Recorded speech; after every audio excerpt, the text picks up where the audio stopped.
Have you ever wondered about that mysterious ingredient MSG that pops up in food labels, restaurant menus, and nutrition debates? Well, today we're diving deep into monosodium glutamate, or MSG, to uncover what it really is, how it affects your body, and whether you should be avoiding it in your diet. This is one of those topics surrounded by myths and strong opinions, so we're here to sift through the facts and the fiction. Whether you're someone who's cautious about food additives, or just curious about how your meals are enhanced, this video will provide you with the scientific insights and expert knowledge you need.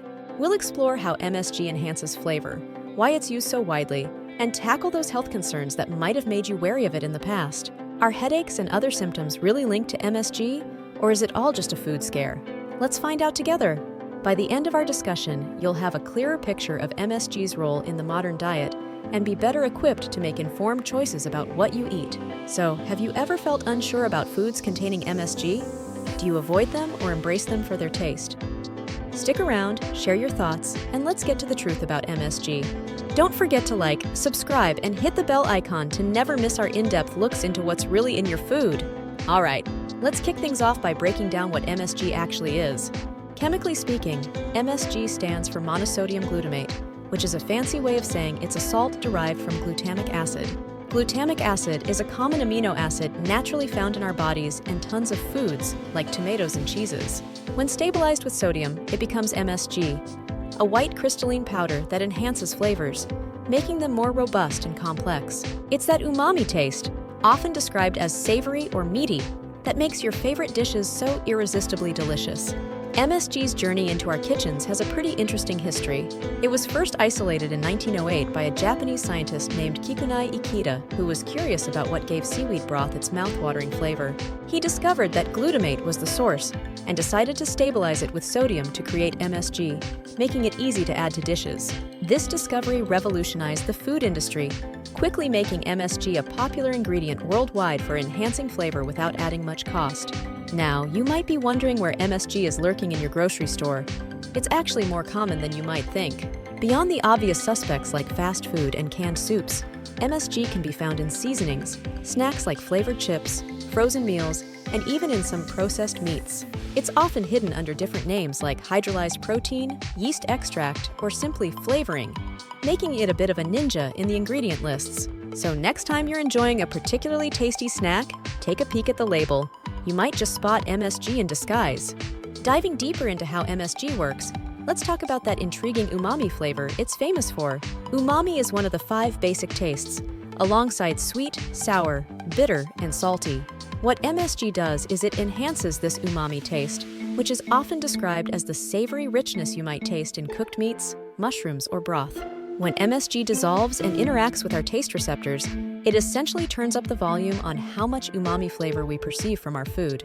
It's like adding a bass boost to a song. It makes everything feel more full-bodied and satisfying. When it comes to how our bodies process MSG, there's a lot of confusion and myths out there. Once ingested, MSG breaks down into glutamate, a naturally occurring amino acid in our bodies, and sodium, an electrolyte. The body doesn't really distinguish between glutamate from MSG and glutamate that's naturally present in food. It processes it the same way. However, despite what you might have heard, for the vast majority of people, MSG doesn't cause any adverse effects. It's a misconception that it's bad for everyone, although a very small percentage of people might experience mild symptoms like headache or temporary numbness when consuming large amounts. Looking at the research, numerous studies over the decades have assessed MSG's safety. One pivotal report by the FDA in 1995, and later reviews by the World Health Organization and the European Food Safety Authority, have consistently found MSG to be safe for general consumption. These studies have helped to dispel the fears that MSG is harmful, pointing out that there's no conclusive evidence linking MSG to serious long-term health issues. It's important to note that these findings apply when MSG is consumed in reasonable amounts. Like most things in diet, moderation is key. When it comes to MSG, there are a few health concerns that seem to come up time and again. Headaches, often referred to as MSG headache, and allergic reactions are among the most commonly cited. Some people report experiencing these symptoms after eating foods containing MSG, which has fueled a lot of the negative perceptions around this ingredient.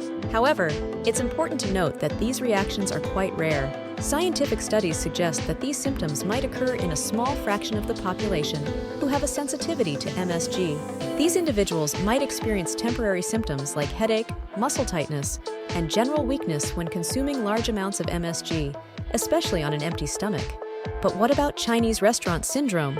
This term was coined in the 1960s after someone wrote a letter to a medical journal describing symptoms they attributed to Chinese food, which was speculated to be from MSG. However, numerous scientific studies have looked into this phenomenon and found no definitive link between MSG and the symptoms described. In fact, double-blind tests, where neither the subject nor the experimenter knows who is receiving MSG and who isn't, have failed to find a consistent relationship between consuming MSG and experiencing those symptoms. It turns out, Chinese restaurant syndrome might be more myth than reality, perpetuated by misinformation and cultural stereotypes rather than solid evidence. While MSG is safe for most people, there are certain groups who might need to be more cautious about their intake. Individuals with severe asthma or those who have identified specific food intolerances that include MSG may need to limit their consumption. It's also worth noting for those who experience unusual symptoms when eating foods containing MSG, like excessive sweating, numbness, or heart palpitations. It might be a good idea to check in with a healthcare provider. This doesn't mean MSG is harmful to everyone, but being aware of how your body reacts to different substances is key to managing your health. Looking at the potential benefits, MSG can actually be quite useful, especially when it comes to reducing sodium intake. MSG has about 1/3 the sodium of table salt, and still enhances the flavor of food, which can be a win-win for those watching their salt intake for heart health or other medical reasons. By substituting some salt with MSG, you can decrease your overall sodium consumption without sacrificing taste. It's a small adjustment that can contribute to a healthier eating pattern, especially for those concerned with hypertension or heart disease. Offering a balanced perspective, it's important to integrate MSG into your diet in moderation. Like any seasoning, the key is how much you use. MSG is not inherently good or bad. It's all about how individuals choose to use it. For the average person, adding MSG to enhance the flavor of certain dishes can be a part of a healthy diet. The vilification of MSG in the past has been largely based on anecdotal evidence rather than solid scientific research. As with any dietary choice, it should be about personal tolerance, nutritional balance, and moderation, ensuring that it fits within a diverse and balanced diet.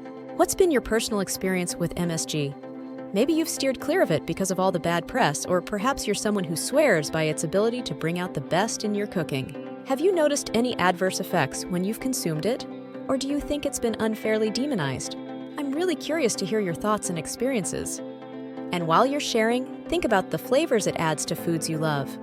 Is there a particular dish you think just wouldn't be the same without a bit of MSG? Or maybe you've experimented with using it in your kitchen after getting some tips from this video.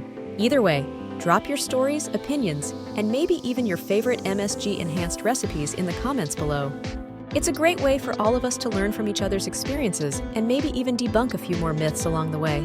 Don't forget to hit that like button if you found this video informative and subscribe to the channel for more straightforward talks like this one. Your engagement really helps us grow and continue to bring you content that matters. So comment away, share this video with friends who might be on the fence about MSG, and let's keep this conversation going. What do you think about MSG now? Let's chat in the comments. Today we've gone deep into the world of MSG, breaking down what it is, how it works to enhance the flavors in our food, and tackled some of the biggest myths surrounding its safety.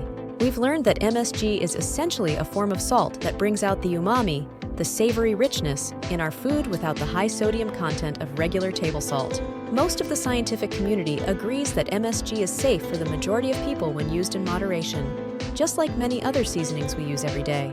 I hope this video opens up a new perspective for you and encourages you to look beyond the myths. It's all about making informed choices based on credible information, not just rumors or outdated beliefs. So dive into some research, check out those studies, and decide how you feel about MSG based on what you learn.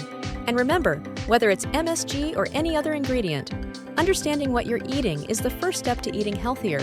Before you go, if you found this discussion helpful, don't forget to like this video, subscribe to the channel, and hit that bell icon so you won't miss out on more food fact videos like this one. Want more tips on improving your health through everyday habits? Check out our previous video, 10 daily habits that enhance your vision naturally. It's packed with practical advice that can help you keep your eyesight sharp. Thanks for watching, and I'll see you in the next one. Keep those comments coming, and let's keep learning together.